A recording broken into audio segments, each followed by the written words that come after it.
सर्वं मुदितमेवासीत् सर्वो धर्मपरो भवत् राममेवातु पश्यन्तो दाप्यहिंसन् परस्परम्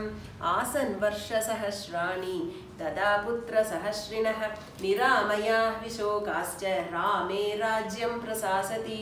रामो रामो राम इति प्रजानामभवन् गदाः रामभूतं जगद्भूत्